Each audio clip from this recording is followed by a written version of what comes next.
Level 5.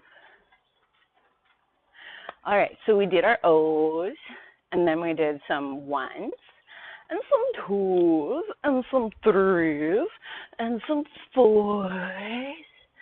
And now, because we have such a great sense of balance, we have a really good sense of where our bodies are in space, how much space we need in our spheres to move through space, and we know how to allow our hoops to guide us to move through space and how to move around our hoops.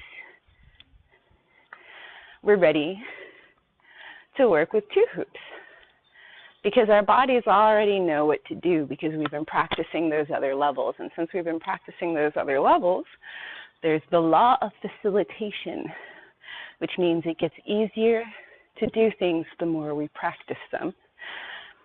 And the less we have to think about it, the more we practice it. So our bodies know how to support us as we're moving through space. And we can do some level 4s, which is keeping stationary and destabilizing, or have both feet planted.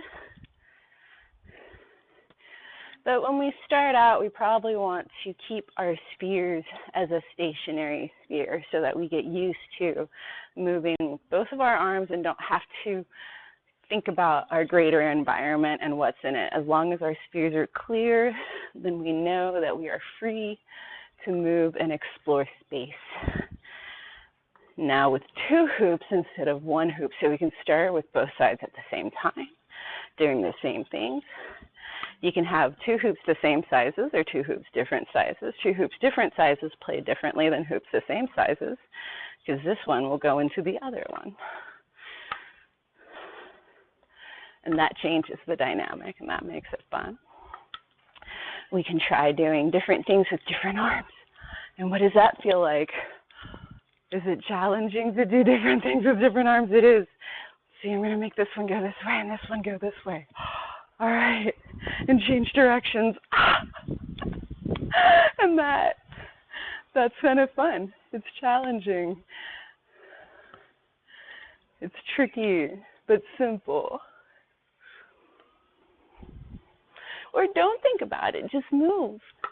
Do what feels good. Remember, if it doesn't feel good, don't move that way. Try a different way to move. Shift your body position. Move around the hoops. Figure out what's the best way for you to move your body because every body is different. And we all have different dimensions and sizes.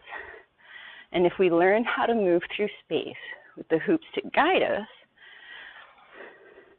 then we know how to move through space without the hoops to guide us.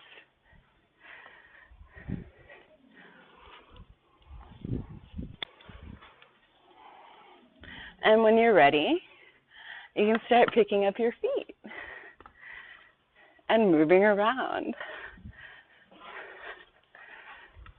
as we're exploring our spheres with the hoops and feeling the force of gravity weighing down the hoop and affecting the speed of the hoop.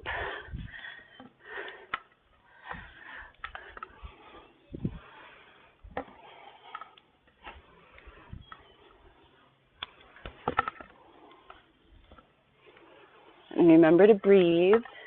I stick my tongue out sometimes, that's okay if you do it too.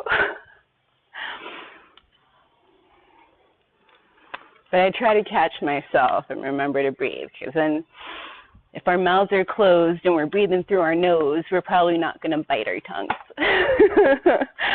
because that happens if we're sticking out our tongues in between our teeth.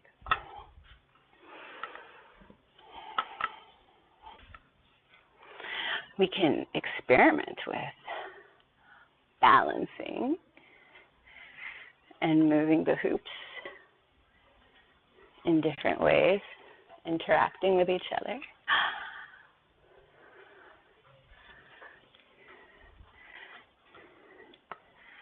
Because as we're playing with the hoops and moving them and experimenting, we're being moved and we're being mobilized, and our bodies are getting moved in ways that we wouldn't usually do in our daily life if we didn't do this.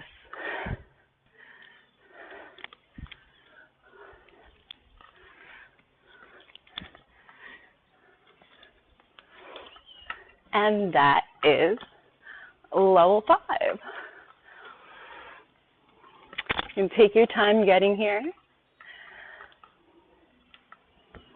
Everyone arrives at a different pace. It's not a race.